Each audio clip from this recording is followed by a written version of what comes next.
জি বলে এটারে, G to G, government to government, G to G. উনি চিঠি লিখলেন যে তাদেরকে, ইউর হাইনেস, হে সম্মানিত আমির, আপনি আমার এই চিঠির কারণে আমার সম্মানে এই 53 জন বাংলাদেশিকে মাফ করে দেন।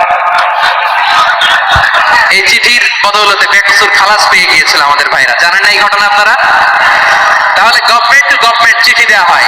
সপ্তম হিজরিতে বিষ্ণু ইসলাম সব সুপার পাওয়ারের কাছে চিঠি দিলেন, রোমান সম্রাটের কাছে, পারস্য অধিপতির কাছে, মিশরের অধিপতির কাছে, সবার কাছে চিঠি লিখলেন। চিঠির ভাষা ছিল এরকম, মিন মুহাম্মাদিন রাসূলিল্লাহ ইলা মুকাওকিস আযীমিল কিবত, মুহাম্মদ রাসূলুল্লাহর পক্ষ থেকে মিশরের বাদশার কাছে, আসলিম তাসলাম, ইসলাম মানো শান্তিতে থাকবা, সালামুন আলা মান ইত্তাবাআল হুদা, শান্তি তার জন্য যে হেদায়েতের অনুসরণ করে। সুবহানাল্লাহ পড়েন। এই চিঠি অনেকে ভালোভাবে রিসিভ করেছে, অনেকে এই চিঠি পাওয়ার পরে নবীর কাছে আবার ইন রিটার্ন উপহার পাঠিয়েছে। কি পাঠিয়েছে? উপহার। মিশরের বাদশা মুকাওকিস তিনি বিশ্বনবীকে বিশাল এক উপহারের ডালি পাঠিয়েছেন। মিশরের বাদশা মুকাওকিস ছিলেন ধর্মে খ্রিস্টান। লালমনিরহাটের ভাইয়েরা আওয়াজ করে বলেন, মিশরের বাদশা ধর্মে কি ছিল? খ্রিস্টান। কি উপহার দিয়েছিল আমার নবীকে? শুনতে মনে চায়? আওয়াজ নাই লালমনিরহাটের গলায়,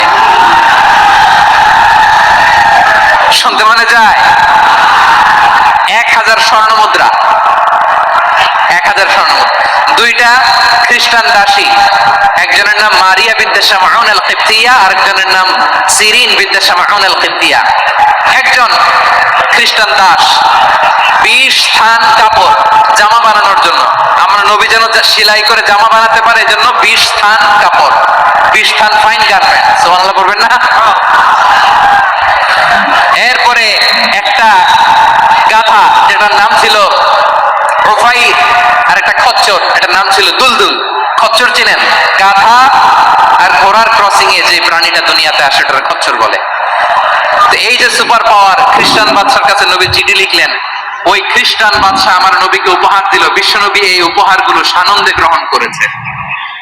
সুবহানাল্লাহ পড়বেন না? তাহলে অমুসলিম কেউ যদি আপনাকে উপহার দেয়, হালাল উপহার হলে আপনি গ্রহণ করতে পারবেন। অনুরূপ ভাবে পারস্যের বাদশাহ, রোম সম্রাট বিশ্বনবীকে উপহার পাঠিয়েছেন। আমার নবী সবগুলো উপহার, গিফট গ্রহণ করেছেন। সুবহানাল্লাহ বলেন। তাহলে প্রিয় লালমনিরহাট, আওয়াজ করে বলুন, ইসলাম কি ন্যারো মাইন্ডেড রিলিজিয়ন না ব্রড মাইন্ডেড? আম্মাজান আয়েশার কাছে মাসালা জানতে চায় মেয়েরা, এ আম্মাজান, অগ্নি উপাসকেরা তাদের ঈদের দিন নওরোজের সময় আমাদেরকে পাখি দেয়, নেওয়া যাবে? উনি বললেন, ওরা জবাই করে দিলে নেওয়া যাবে না, কিন্তু ওরা যদি ফল মূল এরকম খাবার দেয় এগুলো নেওয়া যাবে। তার মানে অমুসলিমদের দেয়া উপহার এটা গ্রহণ করা যায়। সুবহানাল্লাহ বলেন। শুধু তাই নয়, বিষ্ণু ঈসা ইসলাম অমুসলিমদের সাথে আর্থিক লেনদেনও করেছেন, ফিনান্সিয়াল ডিলিং করেছেন। অমুসলিমদের সাথে প্রয়োজনে আপনি ফিনান্সিয়াল ডিলিং করতে পারবেন। আমরা প্রায় দেখি বাজারের মিষ্টির দোকানগুলো আমার হিন্দু ভাইদের। লালমনিরহাটে মিষ্টির দোকান, দইয়ের দোকান কারা চালায়? হিন্দুরা চালায় না। তারপরে যে বারবার শপ, চুল কাটে যে নাপিত, অধিকাংশ নাপিতের দোকানে কারা? আমার হিন্দু ভাইরা। আপনি চুল কাটতে পারবেন কিনা? পারবেন কিনা বলেন? পারবেন। তার দোকান থেকে দই মিষ্টি কিনতে পারবেন কিনা? হ্যাঁ, আমার মুসলিম ভাইয়ের দোকান থাকলে ওইটার আমি বেশি প্রায়োরিটি দিব, ঠিক কিনা? কিন্তু যদি তাদের সার্ভিস নিতে চান, প্রোডাক্ট নিতে চান, পারবেন। তার দলিল সহিহ বুখারী, আম্মা জান আয়েশা রাদিয়াল্লাহু তাআলা আনহা বলেন, ইশতারা রাসূলুল্লাহ সাল্লাল্লাহু আলাইহি ওয়াসাল্লাম মিন ইয়াহুদিয়িন তুআমান ওয়া রাহানাহু দিরআহু মিন হাদীদ। রাসূল সাল্লাল্লাহু আলাইহি ওয়াসাল্লাম এক ইহুদির কাছ থেকে, কার কাছ থেকে? সবাই বলে নাই, কার কাছ থেকে? আমার নবী, পেয়ারা নবী এক ইহুদির কাছ থেকে জব কিনেছিল, জব, বার্লি, যেটা দিয়ে রুটি বানায়। ওই জবের দাম দেওয়ার টাকা পয়সা নবীর কাছে ছিল না, ফলে নবী ওনার একটা পোশাককে মর্গেজ রেখেছিলেন, মর্গেজ, বন্ধক, যে এখন এটার দাম দিতে পারবো না, কয়েক কেজি বার্লি নিয়ে যাই আর বন্ধক হিসেবে আমার জামাটা রেখে গেলাম, যেদিন দাম দিব ওই দিন জামাটা ছুটাই নিয়ে যাও। সুবহানাল্লাহ পড়বেন না? বাকিতে নিছিলেন, বাকিতে। দিরআহু মিন হাদীদ, লোহার তৈরি বর্ম, স্টিলের পোশাক, লোহা দিয়ে বানানো। বিষ্ণুনবী বললেন, কয়েক কেজি জব দাও, টাকাটা পরে দিব, এখন টাকা নাই, বন্ধক হিসেবে, মর্গেজ হিসেবে আমার জামা রেখে গেলাম, যখন টাকা দিব জামা ছুটায় নিব। আওয়াজ করে বলতে হবে সুবহানাল্লাহ। এ থেকে বোঝা গেল অমুসলিমদের সাথে ফিনান্সিয়াল ডিলিং করা যায়, অর্থনৈতিক লেনদেন করা যায়, কেনাবেচা করা যায়, প্রোডাক্ট কেনা যায়। এমনকি আমাদের মসজিদে নববীতে বারান্দায় আপনার একটা অটোমেটিক ফ্লাইং আমব্রেলা দেখছেন? সূর্য যখন বাড়ে মসজিদে নববীর বারান্দায় ইয়ার্ডের মধ্যে অটোমেটিক্যালি কিছু আমব্রেলা আছে, সা করে খুলে যায়, আর সূর্যের তাপ লাগে না। আবার সন্ধ্যাবেলায় এই আমব্রেলা গুলো ওরা ক্লোজ করে ফেলে, দেখেন নাই না? দেখছেন? এই মসজিদে নববীকে সর্বোচ্চ উন্নত মানের কনস্ট্রাকশন ইনফ্রাস্ট্রাকচার ডেভেলপ করার জন্য কর্তৃপক্ষ কিছু অমুসলিম ইঞ্জিনিয়ারের, ডিজাইনারের সহায়তা নিয়েছিল। সুবহানাল্লাহ বলেন। কোন দলিলের ভিত্তিতে? এই দলিলের ভিত্তিতে যে বিষ্ণু ঈসা ইসলাম অমুসলিমদের সাথেও লেনদেন করেছেন। আওয়াজ করে বলতে হবে আল্লাহু আকবার। শুধু তাই নয়, ইন কেস অফ ইমার্জেন্সি, প্রয়োজনে ইসলামের খাতিরে, ইসলামকে সামনের দিকে এগিয়ে নিয়ে যাওয়ার জন্য অমুসলিমদের সাপোর্ট নেওয়া জায়েজ আছে। সুবহানাল্লাহ বলেন। অমুসলিমদের সাপোর্ট নেয়া, তাদের থেকে অর্থ নেয়া, পলিটিক্যাল সাপোর্ট, পলিটিক্যাল অ্যাসাইলাম নেওয়া জায়েজ আছে। আমাদের অনেক বিশ্ববরেণ্য দায়ীরা আমেরিকায় অস্থায়ীভাবে অ্যাসাইলাম নিয়ে থাকে, নিজের দেশে গেলে ফাঁসিতে ঝুলাই দিবে। যুগ যুগ ধরে দায়ীদের উপর এরকম অত্যাচার আর নির্যাতন আছে না নাই? মিশরের অনেক দায়ীরা পাশ্চাত্যে যেয়ে থাকে, এই যে তারা পলিটিক্যাল অ্যাসাইলাম নিয়ে থাকে, রাজনৈতিক আশ্রয়, এটা জায়েজ আছে না? এটা যে জায়েজ আছে তার প্রমাণ স্বয়ং বিশ্বনবী সাল্লাল্লাহু আলাইহি ওয়াসাল্লাম পলিটিক্যাল সাপোর্ট নিয়েছিলেন অমুসলিমদের কাছ থেকে। সুবহানাল্লাহ বলেন। খুব মজাদার একটা ঘটনা, শুনবেন? আপনাদের আগ্রহ দেখে তো মনে হয় না শোনার ইচ্ছা আছে।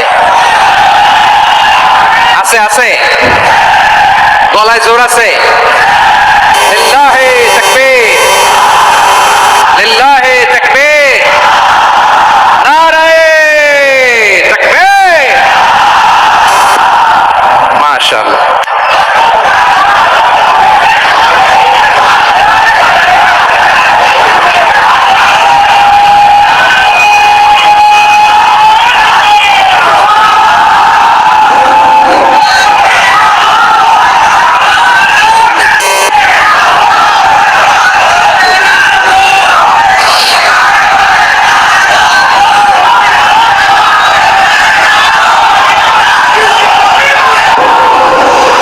মাশাআল্লাহ মাশাআল্লাহ। থামুন থামুন আমার ভাইরা। বিশ্বনবীর বয়স তখন প্রায় 51 বছর। কত বছর? বিশ্বনবীর সবচেয়ে কাছের মানুষ খাদিজা রাদিয়াল্লাহু তাআলা আনহা ইন্তেকাল করেছেন। বিশ্বনবী বড্ড কষ্ট পেলেন, হৃদয়টা ভেঙে খান খান। যিনি ঘরের ভেতরে বিশ্বনবীকে সান্ত্বনা দিতেন, ভালোবাসা দিতেন, বাইরে গেলে কুরাইশরা বকাঝকা করে, অত্যাচার করে, কিন্তু আম্মাজান খাদিজা রাদিয়াল্লাহু তাআলা আনহা ঘরটারে এমন শান্তির নীড় বানায় রেখেছেন, এই ঘরের ভিতরে ঢুকলে বিশ্বনবীর কলিজাটা ঠান্ডা হয়ে যেত। এজন্য রব্বুল আলামিন বলেন, খাদিজা, ও আমার বান্দি খাদিজা, জান্নাতে এমন স্পেশাল একটা ঘর আমি তোমার জন্য রেডি করে রেখেছি। ওই ঘরের মধ্যে কোনো আওয়াজ নাই, ওই ঘরের মধ্যে কোনো নয়েজ নাই, ওই ঘরে কোনো বিশৃঙ্খলা নাই। কারণ মক্কার জমিনে আমার নবী কুরাইশদের বিশৃঙ্খলা, নয়েজ আর ঝামেলাগুলোকে উপেক্ষা করে যখন তোমার ঘরের ভিতরে ঢুকতো, ঘরটারে তুমি শান্তির নীড়, ঠান্ডা, নীরব, নিস্তব্ধ, নিঝুম আর শান্তির নীড় বানিয়ে রেখেছো। এজন্য জান্নাতে স্পেশাল একটা শান্তির নীড় আমি তোমারে উপহার দেব। ওই প্রিয়তমা স্ত্রী খাদিজা ইন্তেকাল করলেন, বিশ্বনবীর হৃদয় ভেঙে খান খান। আবার ওনার চাচা আবু তালেব ইন্তেকাল করলেন, যিনি পলিটিক্যাল শেল্টার দিতেন নবীকে।